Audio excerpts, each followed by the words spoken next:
Boa noite, que o nosso Mestre Jesus esteja nos amparando, os bons espíritos protejam a nossa família. Queremos agradecer a nossa saúde, a oportunidade da reflexão, que neste momento nós vamos aprender um pouquinho mais através dessa doutrina consoladora e falaremos sobre dores e aflições. As bem-aventuranças são diretrizes de conduta e uma luz consoladora que só o Cristo mesmo poderia nos deixar. Se as entendêssemos e seguíssemos, não precisaríamos de nenhum outro código de conduta evangélica e vivência espírita. Seríamos, no mínimo, mais humildes, esforçados e verdadeiramente cristãos. No Evangelho segundo o Espiritismo, capítulo 5, os Espíritos vêm nos explicar as causas atuais das aflições. É que vivemos em um mundo de provas e expiações e que todas as ações geram reações. E a ciência explica que nós temos experiências, vivências no nosso dia a dia, que pelas nossas atitudes vão gerar uma consequência.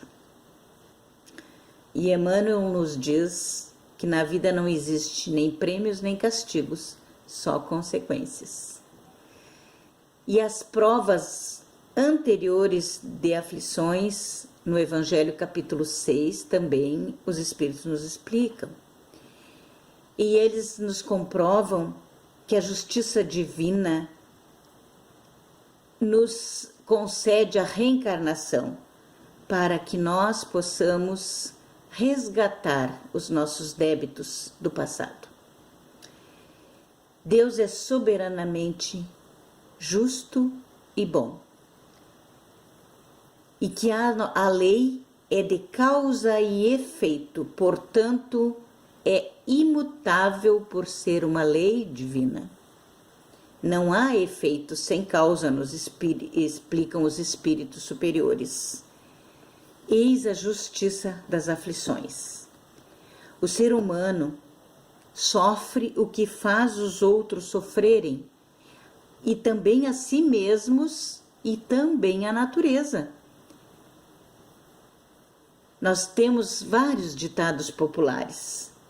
Aqui se faz e aqui se paga. Seria o resgate. Quem com ferro fere, com ferro será ferido. Seria causa e efeito. Quem semeia ventos, colhe tempestades. Ação e reação. A ideia que fazemos da felicidade e da desgraça, da alegria e da dor, varia ao infinito, segundo o grau de evolução de cada um. Leon Denis, no livro O Problema do Ser, do Destino e da Dor, nos traz muitas explicações sobre as causas e os objetivos da dor humana. É necessário sofrer, sentir na pele e no espírito para adquirir e conquistar plenitude. Os atos de sacrifício aumentam as radiações psíquicas. Há aqui uma espécie de estrada luminosa que segue no espaço os espíritos heróicos e mártires. Nós encontramos explicação no item 13 do capítulo 5 do Evangelho, segundo o Espiritismo. Aqueles que nunca sofreram não entenderiam isto, pois nestes só há superficialidade e banalidades terrenas. a falta de largueza, quer dizer, sensibilidade em seus corações, e seus horizontes são muito acanhados.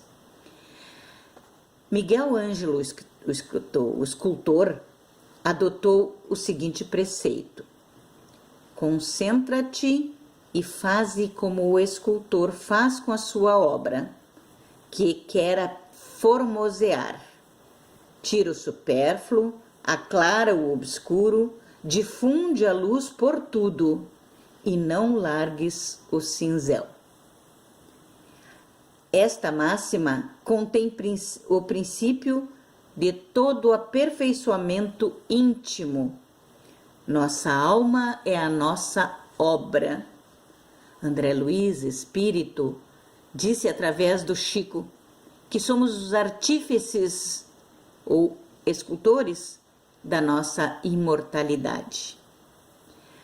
A plantação é livre, mas a colheita é obrigatória. Tudo que semeamos aqui na terra, um dia colheremos, no presente ou no futuro. E o que plantamos no passado também havemos de colher, porque a justiça de Deus não falha.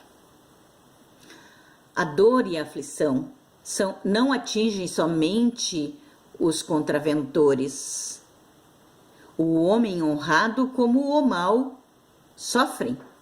Por que será?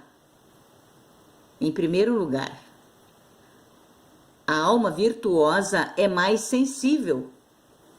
Depois, por conhecer a dor, sofre pelos irmãos que ainda não alcançaram elevação. No capítulo 5, item 4, os espíritos nos explicam: há muitas destas almas que vêm a este mundo para dar o exemplo de grandeza, resignação e fé, mesmo no sofrimento. Temos o exemplo de Jesus, Gandhi, Madre Teresa de Calcutá, Chico, Irmã Dulce e vários outros espíritos luminares que estão no anonimato e que vêm nos trazer o seu exemplo de fé, resignação. Sua missão é de uma grandiosidade a toda prova e ocupam todos os planos da vida, tanto no mundo espiritual quanto aqui na Terra. E para encontrá-las, é preciso procurar no meio da multidão, onde haja sofrimentos escondidos na humildade e na caridade. São provas do amor incondicional do Pai, que jamais nos desampara, enviando-as para nos consolar, esclarecer e, acima de tudo, nos dar o exemplo. São instrumentos exemplares para nós. No trabalho da nossa redenção individual ou coletiva, a aflição e a dor sempre são elementos amigos e indispensáveis à evolução. E a redenção do espírito encarnado aqui na Terra consiste em resgatar dívidas com a consequente aquisição de valores morais, deixando nascer o homem novo.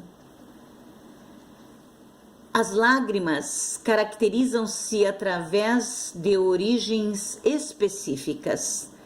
Quando nascem da dor sincera e construtiva, são filtros de redenção e vida. No entanto, se procedem do desespero e da inconformação, são venenos letais. A resignação é prova de fé em Deus. A vida, em virtude do ser imortal, nos prepara possibilidades sempre novas e chances de melhoramento. O sofrimento é apenas um dispositivo que corrige nossos abusos e erros, incentivando e alertando-nos para o futuro. Assim, as leis soberanas mostram-se perfeitas, justas e boas. Não infligem a ninguém dores inúteis e imerecidas. O estudo do universo moral enche-nos de admiração pelo poder que, mediante o emprego da dor, transforma pouco a pouco as forças do mal em forças do bem.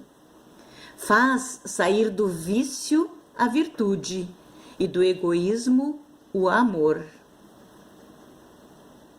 Daí em diante, certo do resultado de seus esforços, o ser humano aceita com coragem as provas inevitáveis, com fé e perseverança no bem. Como eu costumo sempre dizer, e vocês já devem ter ouvido eu falar, carrego a minha cruz, mas coloco uma almofadinha no ombro, que é a almofada da fé, da esperança e da crença que Deus não nos desampara nunca. Sempre Ele vai nos mandar os seus auxiliares e que não nos manda também provas além das que possamos carregar. Pode vir a velhice, a vida pode declinar e rolar pelo passar dos anos. A nossa fé deve ajudar-nos a atravessar os períodos acidentados e as horas da dor em nossa existência. À medida que os anos passam pelos sofrimentos, vai se fazendo mais viva a grandeza de Deus à luz da consciência. O sentimento e a certeza da justiça, da bondade e do amor que preside os destinos de toda a humanidade, torna-se para todos força nas horas de desalento, facilitando a preparação para os momentos de aflições. Homens, pobres viajantes, que trilham penosamente a subida dolorosa da existência, saibam que por toda parte, em vosso caminho, seres invisíveis, poderosos e bons caminham ao vosso lado. Nas passagens difíceis, seus fluidos amparadores sustentam vossa marcha vacilante. Nos diz Leon Denis no livro Os Problemas do Ser, do Destino e da Dor. Nós conhecemos aquela música, de Pegadas na Areia. Ele fala que ele, conversando com Deus, com os espíritos, superiores, ele recebeu a notícia de que seria sempre amparado, que Deus estaria sempre com ele. E nas horas mais difíceis da sua caminhada, ele enxergava apenas uma pegada na areia da vida. Aí ele reclamou, Senhor, você prometeu que estaria sempre comigo. Foi quando o Senhor respondeu para ele: meu filho, foi aí que eu te carreguei no colo.